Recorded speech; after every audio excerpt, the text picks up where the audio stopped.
بسم اللہ الرحمن الرحیم. السلام علیکم.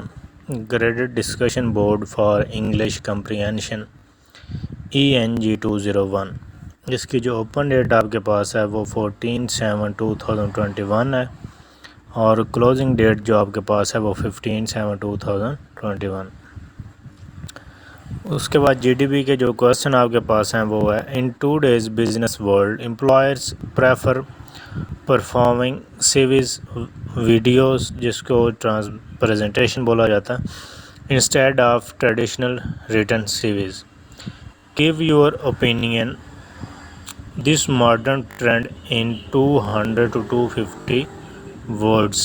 تو میں جو آپ کے پاس سلوشن پرووائڈ کر رہا ہوں یہ ایک ایز اے آئیڈیا سلوشن آپ کے پاس ہے. اس کو کبھی بھی آپ نے ایز اے کاپی پیسٹ نہیں کرنا، اور نہ ہی ایز اٹ از آپ نے اس کو لکھنا ہے. Keeping in mind the modern trends, the employers who have a CVs, videos and presentation instead of traditional CVs both have the same advantages and features, but the difference is obvious. The traditional written CVs also describe the employee's work experience, his or her qualification, job skills and his or her education. This structure is effective because it allows you to clearly state what you have studied and when, provide an accurate description of your work history and responsibilities, and highlight your additional skills and knowledge in a format that makes it easy to quickly identify who are a good candidate. But we can't imagine how it works in real life like CV. Therefore اس لیے mostly employees, زیادہ تر employees جو ہوتے ہیں prefer کرتے ہیں کس کو، سیویز ویڈیوز پریزنٹیشن کو، کس کی بجائے instead of traditional CVs. Modern method is far better than the old traditional. اب ظاہر سی بات ہے جو ماڈرن جدید دور میں آپ کے پاس جدید ٹیکنالوجی آ رہی ہے تو آپ جدید ٹیکنالوجی کو ہی استعمال کریں گے اس کے بجائے کہ آپ پرانے ٹریڈیشنل سسٹم کو استعمال کریں. A performing series attracts the reader attentions immediately.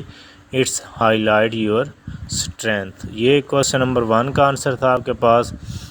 اب چلتے ہیں کوسچن نمبر 2 کی طرف. کوسچن نمبر 2 میں کیا کہتا ہے؟ wise men speak because they have something to say. Fools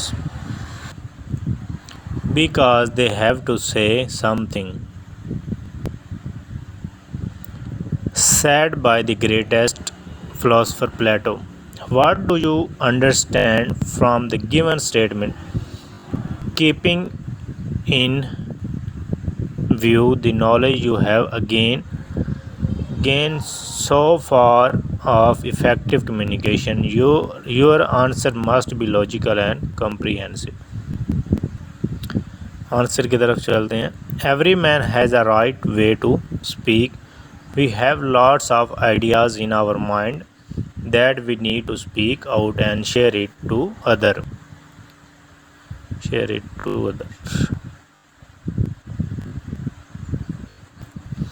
But what if you have lots of thoughts but there is no sense?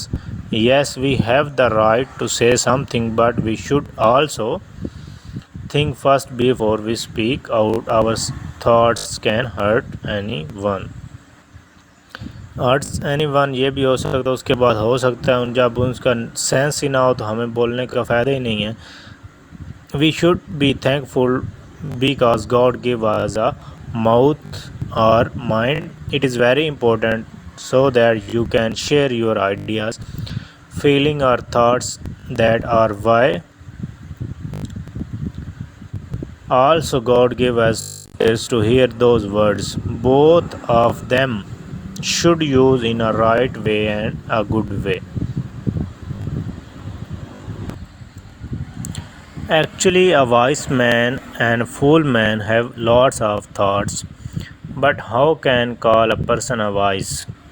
For me, I believe میں یقین کرتا ہوں that wise man can control everything, ایک ذہین، ایک اچھا عقل مند انسان جو ہے وہ ہر ایک چیز کو کنٹرول کر سکتا ہے. If he knows something especially if it's not good, یعنی کہ اگر وہ کچھ جانتا ہے کہ اس کے پاس کوئی ایسی چیز ہے جو کہ اسپیشل ہے لیکن وہ اچھی نہیں ہے، لیکن وہ شیئر کرے گا تو اس کو کوئی اچھا رسپانس نہیں ملے گا.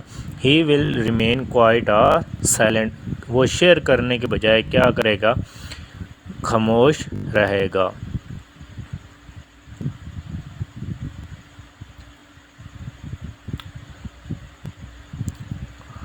When they call you voice meaning you are now perfect, یعنی کہ جب کوئی آپ کو وائس بولتا ہے اس کا مطلب ہے کہ آپ عقل مند انسان ہیں، آپ اچھے انسان ہیں، آپ میں ایک اچھے انسان والی ساری خوبیاں جو ہیں وہ پائی جائیں. For me that is another meaning wise man commit mistakes also, یعنی کہ جو انسان ہوتے ہیں، جو واقعی انسان ہوتے ہیں، ان سے تھوڑی بہت جو مسٹیک جو ہیں، غلطیاں ہو جاتی ہیں.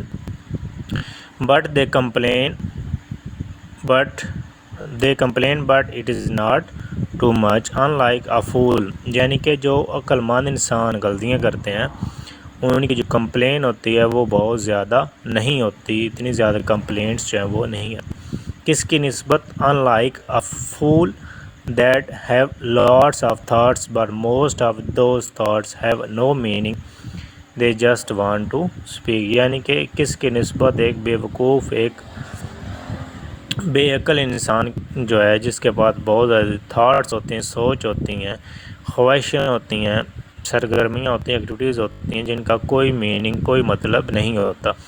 وہ کیا کہتے ہیں؟ دے جسٹ وانٹ، کہ وہ صرف بولنا چاہتے ہیں جن کا کوئی میننگ نہ ہو، بس ان کے منہ سے سنتے جاؤ. تو اس طرح کے لوگ جو تو وہ کیا ہوتے ہیں؟ وائس نہیں ہوتے. تو یہ ہمارے پاس جو پلیٹو ہے اس نے جو ایک کوٹیشن دی تھی اس کی ایکسپلینیشن آپ کے پاس تھی. تو اس طرح آپ کیا کر سکتے ہیں؟ اس کو آپ اپنے سے بھی مزید ایکسپلین جو ہے وہ کر سکتے ہیں، لیکن آپ نے کبھی بھی اس جی ڈی بی کو، جو بھی آپ کے پاس سلوشن آپ کو ملتا ہے، چاہے کسی واٹس ایپ گروپ سے ملتا ہے، یوٹیوب سے ملتا ہے، فیس بک سے ملتا ہے، کبھی بھی آپ نے اس کو ایز اٹ از کاپی نہیں کرنا. کاپی نہ کرنے کی وجہ کیا ہے؟ یہ آپ نے اس کی جو انسٹرکشن ہے اس کو آپ نے پڑھنا ہے. آپ کو میں یہ دیکھیں، no marks will be awarded for plagiarism, یعنی اگر آپ کی جی ڈی پی میں کوئی پلیجرزم، کوئی چیز ایسی پائی جاتی ہے جو کہ آپ نے کہیں سے ڈائریکٹلی کاپی پیسٹ، میں آپ کو کاپی پیسٹ ختم کرنے کا طریقہ بتاتا ہوں. آپ نے کیا کرنا ہے؟ کوئی بھی پیراگراف اب یہ ہے، اس کو آپ نے گوگل ٹرانسلیٹ میں پیسٹ کرنا ہے، کنٹرول. اس کو جب آپ پیسٹ کریں گے تو پیسٹ کرنے کے بعد آپ نے کیا کرنا ہے؟ اس کو آپ نے کسی دوسری، انگلش ہے تو انگلش سے آپ نے کسی دوسری ایک زبان، میں اسپینش میں کرتا ہوں، یہ اسپینش میں آپ نے کنورٹ، اس کے ادھر سے آپ نے کاپی کرنا، کاپی کر کے ادھر آپ نے پھر کنٹرول اے یہ کر کے وہ کنٹرول وی کر دینا. تو اس کو آپ نے پھر اگین تیسری لینگویج پنجابی میں کر لیں تو آپ اپنی مرضی سے کسی اور میں کر سکتے ہیں. تو یہاں سے آپ نے کیا کرنا، اٹھا کے پھر آپ نے کنٹرول اے کر کے یہاں پہ کنٹرول وی کر دیں، اور اگین اس کو آپ نے کیا کرنا، انگلش میں کنورٹ کر دو. اس طرح آپ کے پاس جو وہ اس میں سے تقریباً 80 to 90% جو ہے وہ کیا ہو جاتی ہے؟ ختم ہو جاتی ہے. تو آپ کی جو اسائنمنٹ ہے یا جو جی ٹی پی ہے وہ پلیجرزم فری ہو جاتی ہے. تو اس طرح آپ کیا کر سکتے ہیں؟ اپنی اسائنمنٹ کو پلیجرزم فری بنا سکتے ہیں. تو آپ نے your comment should be clear, concise and relevant to the topic, creative and original ideas written in correct English will be highly appreciated. Any queries related to graded discussion will not be entertained on regular MDP.